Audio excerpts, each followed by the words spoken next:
साधनाताई, तुम्ही अशा गप्प का आहात? मला सांगा, त्या दिवशी तुम्ही अशा अचानक का निघून गेलात? आता हिला काय सांगू? मी तुम्हासनी कमळीबद्दल नाही सांगू शकत आणि मला कशाची भीती वाटते ते बी नाही सांगू शकत. ते अपशकुन काय होता, त्याचा काय अर्थ, याचं उत्तर मी स्वतःच हुडकायलोय. साधनाताई, अशा गप्प नका ना राहू. हा, तुम्हाला काही प्रॉब्लेम असेल ना तर मला सांगा, मी सॉल्व करेन ना. सांगा ना. राधिका ताई, ते ते मला माझा जीव ना जरा घाबरा झालता, बाकी काही नाही.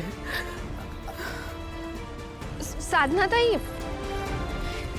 हे बघा, ते कळतंय मला. मला सांगा, तुम्हाला कसलं टेन्शन आहे का? राधिका ताई, मी आता तुम्हाला काय बी खरं सांगू शकत नाही, पण वेळ आली ना का मी तुम्हासनीच सांगेन समतं खरं खरं. आत्ता फक्त मला देवासने भेटून त्याच्या संगच बोलायचं होतं असं समजा हवं तर. या किती साध्या आहेत, पण यांच्या आयुष्यात नक्की कसलं टेन्शन आहे कोण जाणे.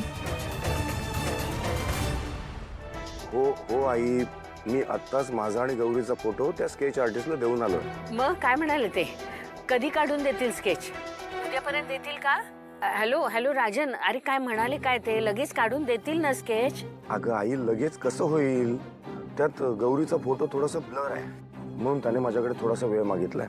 पण मला खात्री आहे तो त्याचं काम नक्की चोख करेल, कारण त्याने मला तसा विश्वास दिलाय की तो त्याची कला पूर्णपणे पणाला लावेल आणि आपलं काम करेल. मी घरी पोचले की मला माझ्या नातीचा चेहरा बघायला मिळेल अशीच प्रार्थना करते मी. आई अगं, जरा थांबशील का?